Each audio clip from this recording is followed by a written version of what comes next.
Welcome to Parent Coaches Unleashed, the podcast where we dive into the highs, lows, and did that really just happen moment of parenting teens and young adults. We're Carrie and Jessica, parent coaches, mythbusters, and occasional referees in the battle of hormones versus common sense. If you've ever wondered, is this just happening to me? You're not alone. We're here to help you with real talk, expert advice, and hopefully a few laughs along the way. Need more support?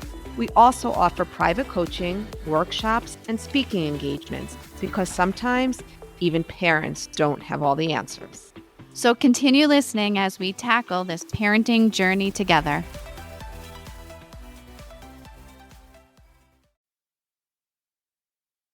Hi, everybody. Welcome to today's episode of Parent Coaches Unleashed. Hi, Carrie. Hey, Jessica. How you doing? I'm doing pretty good. Yourself? Good. All good here. Okay. So I was scrolling on social media and something popped out at me that I thought would really be a good conversation for us.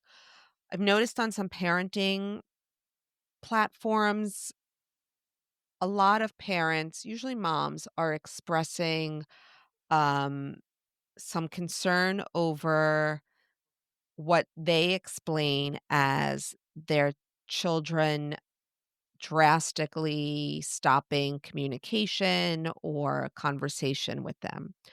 And usually the kids are either college age or young adults moving to a new city, starting their lives.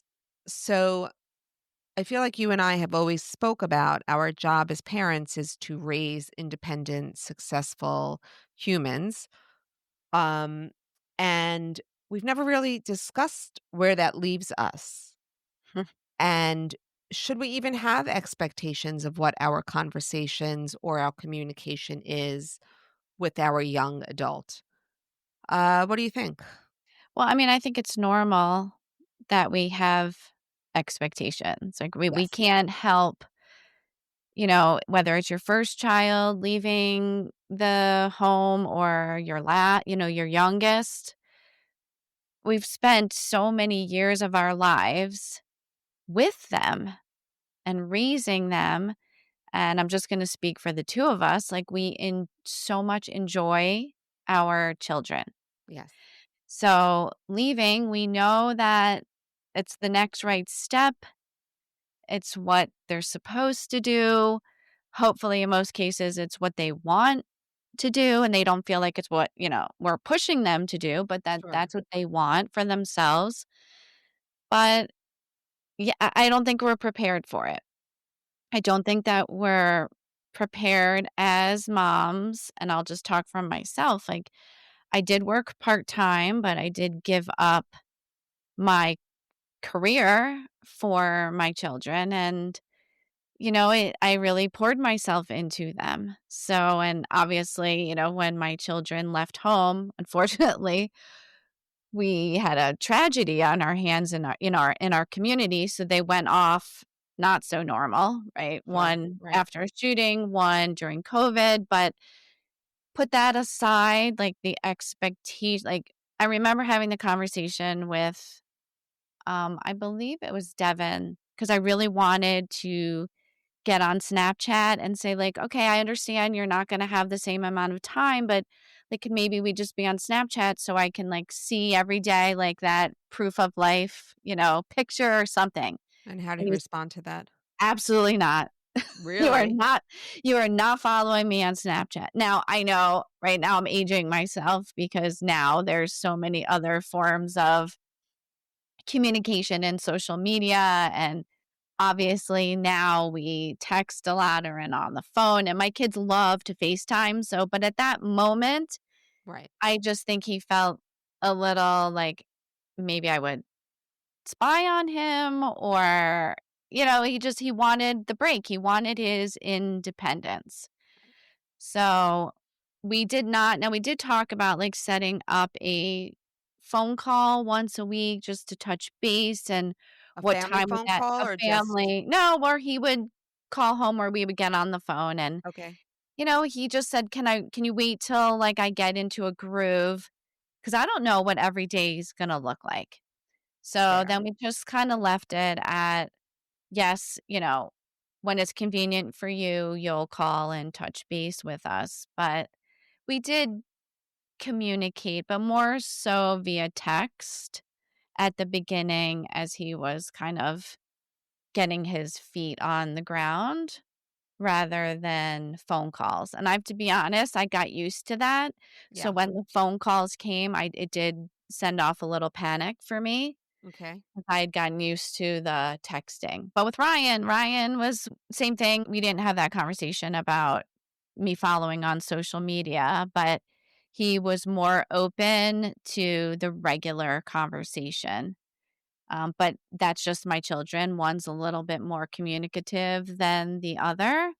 So I didn't see that as a drastic change Right, right. when they went to school. But what about you? Like, I have a very funny story because it's not this was not college related yet, but Cody was working at sleepaway camp, and for all the summers I was always there with my kids at camp working.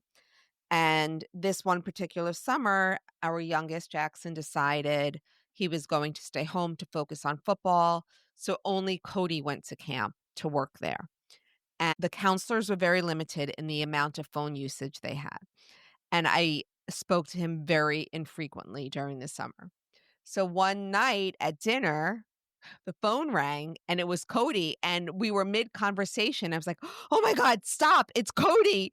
And from that moment on, I get so much flack from Lonnie and Jackson about how Cody is my favorite because of that reaction. But I think it's a really good setup for when you're used to Mhm, constant communication with your kids and then it stops. It can feel like they've stopped all communications with you, but you don't know what's going on their end. I mhm. mean, they could be having the time of their life and just not even thinking about what's going on at home. Right. So, Well, I guess it's the question of, are they communicating in general with people? So new friends, roommates, right, their right, friends right. from high So, school, and, like, the parent has taken the back seat, or are they not communicating because that's a sign that they're struggling, okay, right? So I so think that a those are parent. two very different reasons for sure. And when Avery went off to college, we did not have a conversation, maybe because she was a girl, whatever the reasons, I did not anticipate not being in communication with her. And it was true. She would text, she would call, whatever it was, mixed forms of communication with Avery. When Cody was leaving, we already had the experience with Mhm, camp. So I said my expectation is just to hear from you at least once a week. mhm, So now it's so funny that you said this because it struck a chord with me. When you're spending so much time with your child and then you're not. So this summer, Cody was home for the whole summer and he left for school. I don't know, like, what are we? Probably like 2, 3 weeks ago. And I can count on one hand how many the times amount you've heard of it? phone calls that I've had from him. Mhm, And I never said anything to him about it because number 1, I do not believe he's doing it to me deliberately. Number 2, he has spoken to other members of our family. And number 3, that's what I'm sending him to do is to go yeah, live his life and have fun. And I finally spoke to him yesterday, and when you get a check-in with them, and I feel like he calls me when he can really talk to me mhm. and we can go through details. I just I really appreciate those phone calls and him reaching out, but I would be lying if I said I didn't miss talking to him more regularly. But that's on me. Right, That's not on him. right. That's what I would like. He Mhm. is in college with his friends, his fraternity, his studying, and he is not a top priority for No, him it's right now. not in the forefront of his No, mind every day as he's going about, and that's the shift I think as a mom that we have to make. there's And it's hard for us too because like, this also like, here's another way to look at it. Like, this also might be the first time in our lives that we actually get to put ourselves first again. yeah, Because while they're home with you, whether you're working or staying home, whatever the situation is, it's all about the family unit and each day and, you know, communication and shuttling and school and sports and food and dinner, like it's all surrounded around the family unit. And then when they leave, it becomes you or you and your spouse or maybe one child that's still home. So, like, sure. the dynamic changes. And then we have more time to actually think about ourselves and like what we want, but we're not comfortable with that because we haven't done it for so long.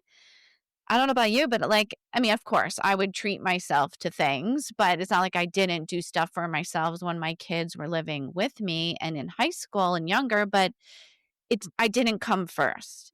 And so it's like an adjustment to put I was yourself first. always thinking about the family and what were we doing for dinner, what the scheduling, we need to be at a game this night, we can't do, we have a show to go to. Yes, so much of, let's say, the better part of 20 years Mhm, has been about our family. And like you said this, I really enjoy my mhm, kids, both Lonnie and I. We really just like them as people, mhm, and we really enjoy our time together. Um, that being said, so Avery was just home for the weekend, and I have to tell you, it was so much harder saying goodbye to her now that she is adulting and living in her own apartment, and I I feel like every time she leaves, like, I wonder when will she be back, yeah, and that part gets that's an adjustment. That is an adjustment to your family dynamic. Like, does she yeah, live here anymore? I still say, "Yes, she does. This is her home." mhm, I don't know what she sees as her home yet, but it's it's a really difficult adjustment to make. That being said, I feel like it's my adjustment. It is not something I ever want to put on them. I also am bringing to the table my own childhood with my mom and how many times a day she phoned. hmm, And I am trying really hard not to come off as overbearing or overwhelming them with phone calls. I'm very sensitive to that. Sometimes to the fact, oh, I wonder if they think I'm thinking about them because I haven't spoken to them or I haven't called. So I am very sensitive to the amount of phone calls on my part. Like, typically, I'll wait for them to reach out to me. I'll send them texts throughout the day, but as far as a conversation, I often wait for them to call because then I know that they have the time to talk. mhm, yeah. Well, it's funny that you said you think back to how your mom parented you and the communication style she had, because now that I think about it, I believe that my expectations of communication with my children came from my relationship with my mom. And my mom and I were very close. But when I went to college, I only spoke to her once a week. And even when I was adulting, and I did actually move to the same city where because my parents moved when I went to college, so Yeah. I didn't know if I would ever live in the same place as my parents again, but I did, and that's where I found a job, but I my mom and I, again, super close, but we did not have that type of relationship where I had to talk to her every day. And it was more like when she entered my mind or we had something to discuss, I called, and vice versa. It wasn't this check in every day or throughout the day. Right. And so I believe, and then as I got married and then had kids. My parents then moved away. So the same kind of pattern still remained. And I think that's just the way I parented my children. And I don't know that I did it on purpose or like even thought, oh, that was good or bad. We didn't talk enough. It's just what I was used to. And so I think that's where my expectations were with my children. Right. But I would say that, and this I would just put out there for parents. And again, it's what you're used to. So when there's a change to the norm, we have to adjust as parents in our expectations. But there were times when if I didn't hear from them, I wouldn't panic or think, why haven't I heard from them? I don't know what's going like I took it as a positive. Like they're being independent. They don't need me. And as much as that could make you sad and feel like, well, where am I now as mom? Where does mom fit in? I actually, that made me feel really good. And Right. yes, I miss them, but I don't know. There was just, I always did better when they were away at camp. And like, to me, it was like no news is good news. Yeah. So if I don't hear from them, if I'm not getting a ton of letters, if I'm not hearing from the camp, they're doing great. Right. If I heard too much, I would be like, "Oh, no, this is not good." So that kind of transitioned into college and them living on their own. And yes, I do miss them, but I actually really enjoy this stage where they are not living with me. And it's not because I don't love them and want to be in their lives, but I just see it as a natural core and like a success, and I'm Yeah. not and it's not on me. Like, "Oh, I succeeded as a parent, my kids don't need to live with me anymore," but as their success. Like, they are able, excuse me, to manage their life right now on their own without me, and so I'm still mom, but I get to be like mom companion, like someone when they do call me or reach out or text, like they want to because they want the communication. They're interested. What are you doing? This is what I'm not. It's not that need, Right. right? The need of, oh, mom, how do I do this? Or I have to make this decision. What should I do? Right? Like we've grown into this new place, Right. and I'm enjoying it. I don't know. But I can see the other side where it's very, very challenging for So people. I also think when I started this segment talking about what we've been reading on social media also only presents the one side where the parent is feeling hurt by a child's actions. We're not we're not privy to the child's interpretation of what's going on. Right, right. So it could be a case of we used to speak every day and now we only speak once a week. So it could be some of that. It could be some of what we said, some of growing pains for the parent and having to make the adjustment. But what if it's not? When do we know when it becomes more serious? When do we really know when maybe there's a significant other who is playing a role in saying, "You speak to your family too much. You need to stop. That's not normal." Well, let's also look at, okay, let's just say we've our children have been raised in a bubble, whatever that bubble is. So, your community, they had their friends growing up, you had family friends. So, like, you hung around with people that were similar to you and probably parented similar. So our kids got used to what they saw in their bubble. And Okay. now they've been released to a much larger space. And so now they're making friends with kids who are coming from all different places, had different lifestyles, different parenting, and they're seeing other things.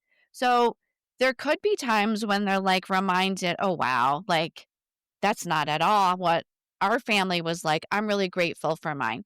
But then there could be that other side. And even though we've all had such good intentions in our parenting, we overdid it a lot.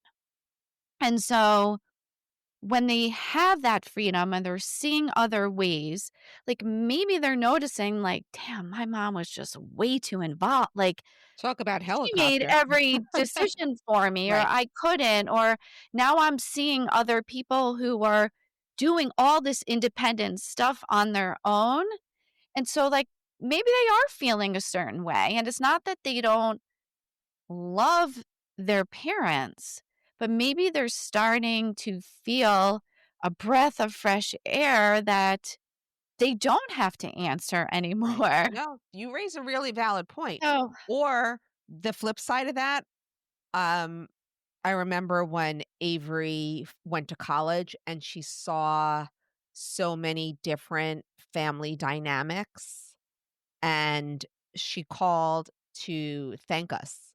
yeah. Wow. Yes. So, but you're right. There are so many different family styles out there, and they're just now being exposed to all of them. Mhm. You know, Mhm. how many kids are independent and can are paying for college on their own where their family's not involved? Mhm. Or how many kids you're living with now have never done a dish before or been responsible for something? Or who knows? So many different scenarios that they are walking into and figuring it out. I would like to say if you're a parent and feeling a little lost without the communication from your child, I think it's okay to just maybe send a text and say, "Hey, I'm just thinking about you. Hope you're doing okay. Mhm. Can we set up a time to have a phone call? I miss your voice. I just want to see how things are going for you." Yeah, And then maybe establish a regular check-in time. right, and I think if there is concern, it's really good to get eyes on your Yeah, child.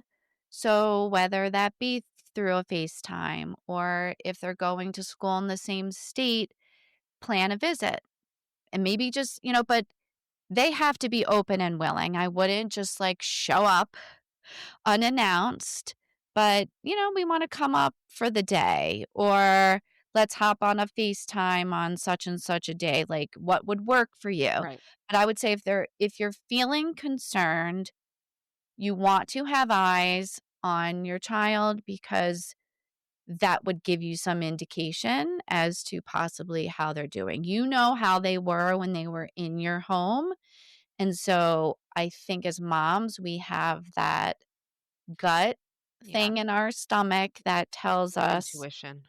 when we think things are okay and when they're not. I also think it's important to just take a pause before you do anything and think to yourself, ask yourself the question, am I feeling hurt because they're not talking to me as much, or am I concerned that there's something bigger going on? Mhm. Yeah. Or, not that you're sending other people to spy on them, but I think it's okay if they have siblings. Just not saying asking your sibling to call, but have you spoken to your Right. sister or brother? Is everything okay? Yeah. How, if they're like, yep, we talk twice a week or we exchange texts or whatever, great. If it's like, no, I have not heard from them the whole month, So there are some ways, but I would not continue to text, call, like, and just keep pushing the issue because No, what that happens is we get so uncomfortable and we're trying to do something to relieve the discomfort. But what that does is that's them putting the problem and the pressure on our child. They're in a new place trying to manage it for themselves. They are so probably uncomfortable and being pushed to their limits in adjusting and getting used to new routine. They don't have the time or the space for our stuff too. Right. So we do have to deal with all of those uncomfortable feelings ourselves. Yes. Talk to your friends, talk to your spouse, talk to your therapist, read, do something so you're Find something not. else to occupy your time Yeah. and someone else that you can confide in and talk to. Yeah. So we hope that this was helpful for those of you who might be experiencing this at this time. We're probably at, if your child has been away at college for the first time, the first few weeks, and if they just moved to a new city, starting a new job, same thing. But we're hoping that this discussion was helpful in some way. If you have anything you'd like to add, please drop us a line at info@parentcoachesunleashed.com. And we hope to hear from you soon. Thanks for listening and thanks for being with us today. Take care. Thank you.